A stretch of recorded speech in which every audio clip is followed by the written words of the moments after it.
নমস্কার বন্ধুরা, আমি বিশ্বজিৎ মাই ভয়েস চ্যানেল থেকে আপনাদের স্বাগতম। আপনারা জানেন যে গতকাল চিন্ময় কৃষ্ণ দাস যে বাংলাদেশের সনাতনী বা সংখ্যালঘুদের যে আন্দোলন চলছে তার অন্যতম সমন্বয়ক এবং ইসকনের সাথে সংশ্লিষ্ট এবং কাক্ষ ধামের অধ্যক্ষ চিন্ময় কৃষ্ণ দাসকে গতকাল অ্যারেস্ট করা হয়েছে ঢাকা বিমানবন্দর থেকে। তিনি চট্টগ্রামে যাচ্ছিলেন, সেই সময় বাংলাদেশ গোয়েন্দা পুলিশ তাকে অ্যারেস্ট করে রাষ্ট্রদ্রোহের মামলা জন্য। আপনারা জানেন কিছুদিন আগে চট্টগ্রামের লালদিঘিতে একটি বিশাল সনাতনীদের একটা সমাবেশ হয়েছিল। সেখানে থেকে 1 কিলোমিটার দূরে বাংলাদেশ জাতীয় পতাকার উপরে একটি পতাকা উত্তোলন করা হয় এবং সেটা বাংলাদেশের একজন নাগরিক এই এগেনস্টে চিন্ময় কৃষ্ণ দাস এবং 19 জনের সমন্বয়কের নামে মামলা করেন। কিন্তু সেই এরিয়াটা যেখানে সমাবেশ হয়েছিল সেখান থেকে 1 কিলোমিটার দূরে। তো এইটা কি করে ইসকনের বা চিন্ময় কৃষ্ণ দাস বা বাকি 19 জন সমন্বয়কদের দাগিয়ে দেওয়া হলো যে তারা এটা করেছে, তার কী প্রমাণ আছে আমরা জানি না। তবুও তাদের এগেন্সে রাষ্ট্রদ্রোহের মামলা দেওয়া হলো এবং কেন দেওয়া হলো সেটা আমরা খুব ভালো মতোই জানি। এবং ইসকন পরবর্তীকালে বলেছে যে এই পতাকাটি তাদের নয়, এরকম কোনো পতাকা তাদের নেই। দ্বিতীয়ত, ইসকনকে এখন বিভিন্নভাবে দাগিয়ে দেওয়া হচ্ছে তারা রয়ের এজেন্ট এবং জঙ্গি সংগঠন। মাহমুদুর রহমান আমার দেশ পত্রিকার সম্পাদক, তিনি কিন্তু এই স্টেটমেন্ট দিয়েছিলেন এবং ইসকনের পক্ষ থেকে কড়া প্রতিবাদ করা এবং বলা হয় মাহমুদুর রহমানকে কিন্তু ক্ষমা চাইতে হবে, না হলে কিন্তু তার এগেনস্টে আইনত ব্যবস্থা নেওয়া হবে ইসকনের পক্ষ থেকে। যাই হোক, সেই পর্যায়ে এখন জিনিসটা থিতিয়ে গেছে। এবং পরবর্তীকালে এখন যে ব্যাপারটা দাঁড়াচ্ছে সেটা হচ্ছে যে বাংলাদেশে কিন্তু 5ই আগস্টের পরে গণ অভ্যুত্থানের পরে কিন্তু সংখ্যালঘু হিন্দু এবং সংখ্যালঘু মানুষদের ওপর কিন্তু অত্যাচার সীমাহীনভাবে বেড়ে গেছে। বাংলাদেশ যে পুরোপুরি একটা মৌলবাদী শক্তির আখড়া হয়ে গেছে সেটা কিন্তু এগুলো নিদর্শন। আমরা দেখছেন বাংলাদেশ কোনোদিনও এখনও পর্যন্ত স্থির হতে পারেনি। প্রতিদিন কিছু না কিছু ঘটনা ঘটছে, প্রতিদিন এমন ঘটনা ঘটছে এবং প্রতিদিন কিছু না কিছু আন্দোলন, তাতে মানুষ বিতস্রোত হয়ে গেছে। রাস্তা অবরোধ, এই কলেজ ভাঙছে, ওই কলেজ ভাঙছে, সমন্বয়ক স্টুডেন্টের মধ্যে কোনো কন্ট্রোল নেই। ঠিক আছে, যারা যেটা মনে হচ্ছে তারা করছে। কালকে মোল্লা কলেজে ভাঙচুর হয়েছে, এখানে 3 জন নিহত হয়েছে স্টুডেন্ট, অনেকে আহত হয়েছেন। ঠিক আছে, এবং মোল্লা কলেজের যে অনেক সে দেখলাম ফ্যান খুলে নিয়ে চলে যাচ্ছে, কম্পিউটার কাঁধে করে নিয়ে চলে যাচ্ছে। এটা কি স্টুডেন্ট? ভাবতে অবাক লাগে, কি দেশ। দ্বিতীয় কথা হচ্ছে 5ই আগস্টের পর থেকে হিন্দুদের ওপরে এবং সংখ্যালঘুদের ওপরে অকথ্য নির্যাতন চলছে। ঘরবাড়ি পুড়িয়ে দেওয়া হচ্ছে, মেয়েদের ধর্ষণ পর্যন্ত করা হচ্ছে, খুন করা হচ্ছে, ব্যবসায়িক প্রতিষ্ঠান ধ্বংস করা হচ্ছে এবং চাকরি ক্ষেত্রে জবরদস্তি তাদের রেজিগনেশন দেওয়াতে বাধ্য করা হচ্ছে, ধর্মান্তকরণ করানো হচ্ছে। এটা কিন্তু 5ই আগস্টের পরে কিন্তু সীমাহীনভাবে বেড়েছে এবং এর প্রতিবাদে চিন্ময় কৃষ্ণ দাস সনাতনীদের একত্র করে কিন্তু আন্দোলন করছেন এবং যথেষ্ট সাড়া এই আন্দোলনে কিন্তু পাওয়া গেছে। এবং সীমাহীনভাবে কিন্তু মানুষ কাতারে কাতারে সংখ্যালঘুরা কিন্তু জড়ো হয়েছেন যখনই তিনি ডাক দিয়েছেন। এবং ঢাকা লং মার্চেরও কিন্তু তিনি ডাক দিয়েছেন, যদি না তাদের 8 দফা দাবি, তার মধ্যে সংখ্যালঘুদের উপর যে অকথ্য অত্যাচার হচ্ছে তার যদি বিচার না হয়। এই একটা 8 দফা দাবির মধ্যে কিন্তু এই দাবিটা ছিল এবং সর্বাগ্রে ছিল এটা। এবং সেই জন্য কিন্তু লং মার্চ টু ঢাকা কিন্তু তিনি ডাক দিয়েছিলেন। তারপরেই কিন্তু এই গ্রেপ্তারি। সুতরাং সরকারের অভিসন্ধি কিন্তু পরিষ্কার। সরকারের এগেনস্টে যারা যে কার্যকলাপ, যে দুরভিসন্ধি সরকার এই সংখ্যালঘুদের এগেনস্টে করছে, তার বিরুদ্ধে যারাই আওয়াজ তুলছে, এই চিন্ময় কৃষ্ণ দাস আওয়াজ তুলেছেন, তার এগেনস্টে কিন্তু রাষ্ট্রদ্রোহ মামলা দেওয়া হলো এবং তাকে কিন্তু গ্রেফতার করা হলো। এবং এর এগেনস্টে ভবিষ্যতে আরও যদি কেউ করে একই জিনিস করা হবে। এটা কিন্তু একটা নিদর্শন স্বরূপ হয়ে গেল।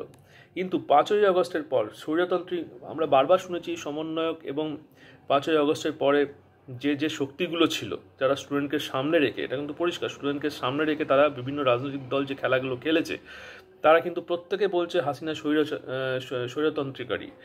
স্বৈরতন্ত্র, হাসিনা স্বৈরতান্ত্রিক শাসন ব্যবস্থা চালিয়েছে। এবং পরবর্তীকালে কিন্তু যে সরকারের সেই গণতান্ত্রিক সরকার বা গণতান্ত্রিকভাবে একটি সরকার আনার বা সরকারকে ক্ষমতায় বসানো হয়েছে, অন্তর্বর্তী সরকার, এবং পরবর্তীকালে নির্বাচনের মাধ্যমে যে সরকার আসবে সেটাও গণতান্ত্রিক সরকার হবে এবং গণতন্ত্র প্রতিষ্ঠার জন্যই এই হাসিনাকে উৎখাত করা হয়েছে। কিন্তু আদৌ কি গণতন্ত্র হয়েছে? আমরা জানি গণতান্ত্রিককারী শক্তি কিন্তু বা গণতান্ত্রিক যে সরকার যে দেশে চলবে সেখানে কিন্তু মানুষ সরকারকে প্রশ্ন করবে যদি কোনো কিছু পছন্দ নয়, কিন্তু বাংলাদেশে কি দেখা যাচ্ছে যে আদৌ গণতান্ত্রিককামী শক্তি এটা, যে চিন্ময় কৃষ্ণ দাস যে অত্যাচার অকথ্য অত্যাচার হিন্দুদের বা অন্যান্য সংখ্যালঘুদের উপর হচ্ছে তার প্রতিবাদ করার জন্য বা সরকারকে প্রশ্ন সে করলো, তার তার রিপার্কেশনে সে কেই পেল, গ্রেপ্তার হলো তিনি। তো এটা কি গণতান্ত্রিককামী কোনো শক্তির বা গণতান্ত্রিককামী কোনো সরকারের কি একটা নিদর্শন? তাহলে আমরা সহজেই এটা বলতে পারি যে বাংলাদেশ কিন্তু ইসলামিক শক্তির দখলে চলে গেছে। এই সম্পর্কিত আমার ফেসবুকে একজন এনআরআই রয়েছেন, যিনি আমেরিকায় থাকেন, সেখানে তিনি একটি পোস্ট দিয়েছেন, অত্যন্ত যুক্তিপূর্ণ পোস্ট, যেটা আপনাদের সামনে আমি নিয়ে আসলাম। বাংলাদেশে তিনি লিখেছেন, বাংলাদেশে ইসকন সেবক এবং হিন্দু জাগরণ মঞ্চের নেতা চিন্ময় কৃষ্ণ দাসকে গ্রেপ্তার করা হয়েছে। তার বিরুদ্ধে অভিযোগ তিনি রাষ্ট্রবিরোধী প্ররোচনা দিচ্ছিলেন। আমি তার ভাষণ শুনেছি। তিনি শুধু প্রশ্ন তুলেছেন 5ই আগস্ট বাংলাদেশে তথাকথিত আরেকবার স্বাধীনতা পাওয়ার পর কেন হিন্দুদের ওপর অত্যাচার বাড়ছে, কেন সরকার সমালোচনা সহ্য করতে পারছে না। 5ই আগস্টের বিপ্লব যদি গণতন্ত্রের জন্য হয়ে থাকে, তাহলে সরকারের সমালোচনা করার জন্য তিনি কেন গ্রেপ্তার হবেন? নাকি 5ই আগস্ট বিপ্লব ছিল সেকুলার শক্তিকে সরিয়ে সম্পূর্ণ ইসলামিক শক্তির ক্ষমতার দখল? যদি ধরে নিই গণতান্ত্রিক শক্তি ক্ষমতা দখল করেছিল সেই দিন, তাহলে কৃষ্ণদাসকে গ্রেপ্তার করা হলো কেন? এর থেকে পরিষ্কার ক্ষমতার দখল কাদের কাছে, সেটা আর যাই হোক গণতান্ত্রিক শক্তি না। উস্কানি দিচ্ছিলেন কৃষ্ণদাস, তাহলে বাংলাদেশে সব হুজুরদের ওয়াজ বন্ধ করে তাদের গ্রেপ্তার করা হয় না কেন? হুজুরদের থেকে উস্কানি বেশ, হুজুরদের থেকে উস্কানি তো আর কেউ কম দেয় না, মানে হুজুররাই সব থেকে বেশি উস্কানি দেয় ওয়াজে, আমরা দেখেছি। শোনা যাচ্ছে তিনি সেনাবাহিনীর বিরুদ্ধে অ্যাসিড আক্রমণ প্ররোচনা দিয়েছেন, এটা আবার টিভিতে বলছে। এটা শুনে হাসি পাচ্ছিল। যতদিন ভারতে ছিলাম বাংলাদেশ হিন্দুদের অবস্থা কি জানতাম না। সব ঘটনা শুনি আমেরিকায় আসার পরে, মুক্তমনার সাথে যুক্ত হওয়ার পর। বাংলাদেশের অধিকাংশ শহরে প্রাণ হাতে নিয়ে ইজ্জত নিয়ে বেঁচে থাকার জন্য হিন্দুদের স্থানীয় মুসলমান স্ট্রং ম্যানদের তোলা দিতে হয়।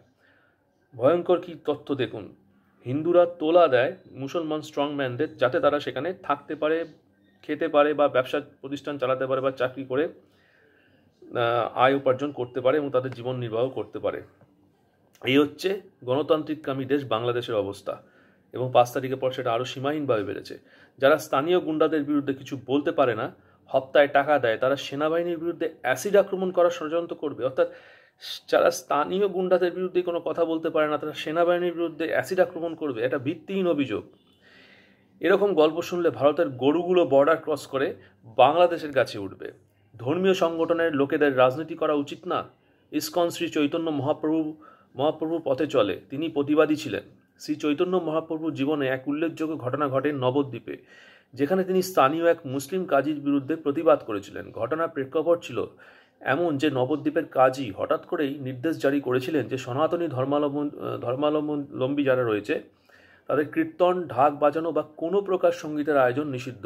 এই আদেশে নবদ্বীপের ভক্ত ও সাধারণ মানুষের মধ্যে চরম অসন্তোষ সৃষ্টি হয়, যারা শ্রী চৈতন্য মহাপ্রভুর কাছে সাহায্যের জন্য আসে। শ্রী চৈতন্য তখন নবদ্বীপে ভক্তদের একত্রিত করেন এবং এক বিশাল সংকীর্তনের আয়োজন করেন। এই সংকীর্তন শুধু ভক্তি ও সঙ্গীতের প্রতীক ছিল না, এটা ছিল কাজীর অন্যায় নিষেধাজ্ঞার বিরুদ্ধে এক সম্পূর্ণ শান্তিপূর্ণ প্রতিবাদ। লক্ষাধিক মানুষের শ্রী চৈতন্যের সঙ্গে যোগ দেয়, তাদের হাতে প্রদীপ, ঢাক, মৃদঙ্গ এবং কীর্তনের গান নিয়ে এই মিছিলে তারা যোগ দেয়। এই মহামিছিল কাজীর বাড়ির দিকে এগিয়ে যায়। শ্রী চৈতন্য কাজীর সঙ্গে দেখা করেন এবং অত্যন্ত শান্তভাবে তাকে বোঝান যে সঙ্গীত এবং ভক্তি হিন্দু ধর্মের অবিচ্ছেদ্য অংশ। তিনি কাজীকে মনে করিয়ে দেন যে ধর্মীয় স্বাধীনতা প্রত্যেকের মৌলিক অধিকার। ধর্মীয় স্বাধীনতা, মহাপ্রভুর উজ্জ্বল উপস্থিতি এবং যুক্তির কাছে কাজী মুগ্ধ হয়ে যান। অবশেষে কাজী তার আদেশ প্রত্যাহার করেন এবং প্রতিশ্রুতি দেন যে ভবিষ্যতে তিনি কখনো এই ধরনের নিষেধাজ্ঞা নেবেন না বা দেবেন না। এই ঘটনার মাধ্যমে শ্রী চৈতন্য মহাপ্রভু কেবল ধর্মীয় স্বাধীনতার পক্ষে কথা বলেননি, বরং এক অসাধারণ অহিংস আন্দোলনের দৃষ্টান্ত স্থাপন করেছিলেন। নবদ্বীপে আজও এই ঘটনাকে চৈতন্য মহাপ্রভুর এক উল্লেখযোগ্য কীর্তি হিসাবে স্মরণ করা হয়। জোর যার মুলুক তার, এটা কোনো রাষ্ট্রের পরিচালনার নীতি হতে পারে না। বাংলাদেশে মুসলমান সংখ্যাগুরু দেশ, তাই হিন্দুদের সেখান থেকে সেকেন্ড ক্লাস সিটিজেন হিসাবে থাকতে হবে। এটা সেই জোর যার মুলুক তারের লজিক, সংখ্যাগুরুর লজিক। সেই লজিক মানলে ভারতের উচিত বাংলাদেশ দখল করা। সেটা কি ঠিক হবে? বাংলাদেশ চালাচ্ছে এক অবৈধ সরকার, কে চালাচ্ছে কেউ জানে না। ইউনূস লোক ভালো, কিন্তু রাষ্ট্র পরিচালনার অভিজ্ঞতা নেই। তাকে সামনে রেখে কারা পেছন থেকে কারা ড্রাইভার কেউ জানে না। বাংলাদেশে দ্রুত সব পার্টির অবাধ নির্বাচন হওয়া দরকার। হ্যাঁ, সংবিধান সংশোধন করেই নির্বাচনে যান, সেটা করতে মাসখানেক লাগা উচিত। আর সেই সংস্কারের জন্য কোনো কাজ হচ্ছে বলে দেখছি না। শুধু দেখছি দেশটা বাংলাদেশ থেকে পুরো পাকিস্তান হয়ে যাচ্ছে। যদিও পাকিস্তানে বরং একদল বুদ্ধিজীবী দেখছি যারা পাকিস্তানের ইসলামিক ভিত্তি যে দুর্বল সেটা বুঝতে পেরেছেন। তারা ভারতের মতো সেকুলার গণতান্ত্রিক রাষ্ট্রের দাবি তুলছে। পাকিস্তানে এখন সেকুলার, ভারতবর্ষ যেমন সেকুলার গণতান্ত্রিক রাষ্ট্র বা শক্তি, সেরকম সেকুলার গণতান্ত্রিক রাষ্ট্রের দাবি কিন্তু পাকিস্তানের থেকে তোলা হচ্ছে। অর্থাৎ পাকিস্তান কিন্তু ভারতের পথ অনুসরণ করতে চাইছে এখন, এবং ভারত যে উন্নতির শিখরে দিন দিন পৌঁছে যাচ্ছে, পাকিস্তান যে পিছিয়ে যাচ্ছে এইসব ইসলামিক মৌলবাদীদের দ্বারা, সেখান থেকে কিন্তু তারা বেরিয়ে আসতে চাইছে। অথচ বাংলাদেশ কিন্তু সেই অন্ধকার গহ্বরে ঢুকছে যেখান থেকে পাকিস্তান বেরিয়ে আসতে চাইছে। আর বাংলাদেশে একদল বুদ্ধিজীবী এখন দেশটাকে পাকিস্তান বানাতে চাইছে। বাংলাদেশের সর্বাধিক প্রচারিত দৈনিক কি? প্রথম আলো, যেখানে দুদিন আগেও মোটামুটি যুক্তিপূর্ণ খবর থাকতো, আজ দেখলাম লিখেছে হিজবুল্লাহর রকেট আক্রমণে ইসরায়েল বিধ্বস্ত। যদিও আপনারা সত্যতা জানেন, হিজবুল্লাহর রকেট ইসরায়েলে খুব বেশি পৌঁছায় না, আয়রন ডোমে আটকে যায়। তাহলে প্রথম আলো এমন মিথ্যা খবর ছাপে কেন? কারণ তারা বাংলাদেশে ইসলামিক জোশ আনতে চাইছে। পাকিস্তানে এক বিখ্যাত পডকাস্ট চ্যানেল চালান সৈয়দ মুজাম্মেল। উনি এই ইসলামিক জোশ নিয়ে বেশ মজার কথা বলেছেন সেদিন। উনি বলেছেন, পাকিস্তানের ইতিহাসে একই পড়ানো হচ্ছে। রাজা দাহিরকে হত্যা করে মোহাম্মদ বিন কাসিম বিরাট বীরত্বের কাজ করেছেন, কারণ কাসিম ইসলাম প্রতিষ্ঠা করেছিলেন। এদিকে কারোর মাথায় এই বুদ্ধিটুকু নেই, দাহির ভূমিপুত্র, কাসিম বিদেশি। একজন বিদেশি রাজ্য স্থানীয় ভূমিপুত্রকে আক্রমণ করে সেই দেশের লোক মারল, স্থানীয় মেয়েদের ধর্ষণ করলো। পাকিস্তানের ইতিহাসে ডাকাত সর্দার কাসিম হয়ে গেল হিরো, আর ভূমিপুত্র রাজা দাহির ভিলেইন। কারণ ইসলামিক জোশ রাজনীতির বাজারে খায় বেশি। সৈয়দ মুজাম্মেল বলেছেন, এই ধরনের লজিক পাকিস্তানকে রাষ্ট্র হিসাবে দাঁড়াতেই দিল না। কারণ লুটেরার দল যখন ইতিহাসে হিরো হয়, তখন সেই দেশের পলিটিশিয়ানরাও লুট করবেন, সেটাই স্বাভাবিক। দেশটার কোনো নৈতিক বেস নেই, দাঁড়াবে কি করে? এটা পাকিস্তানি বলছেন একজন। সেই প্রশ্ন আজও পাকিস্তানে উঠছে। বাংলাদেশের সেই অবস্থা।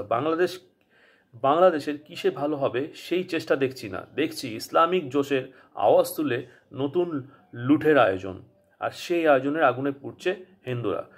খুব যুক্তিপূর্ণ একটা পোস্ট উনি দিয়েছেন। এবং বাংলাদেশ যে ধীরে ধীরে গৃহযুদ্ধের দিকে এগিয়ে যাচ্ছে, একদম কিন্তু নিদর্শন স্পষ্ট। গতকাল আমরা দেখলাম 3টে কলেজের মধ্যে সংঘর্ষ, বেশ কিছু নিহত হলো স্টুডেন্ট, এবং কলেজ ভাঙচুর করা হলো, লুট করা হলো। এবং প্রত্যেক দিন আমরা দেখছি কিছু না কিছু আন্দোলন, ভয়ঙ্কর আন্দোলনের রূপ নিয়ে নিচ্ছে।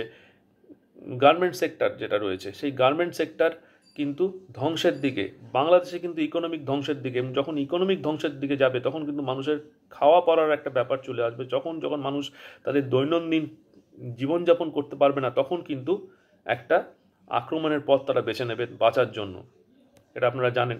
এবং বাংলাদেশে কিন্তু অর্থনীতি কিন্তু শুধুমাত্র গার্মেন্টসের উপর নির্ভরশীল, ডাইভার্সিফিকেশন নেই। এই গার্মেন্টস সেক্টর শেষ হয়ে গেলে বাংলাদেশ কিন্তু না খেয়ে মরার জোগাড় হবে।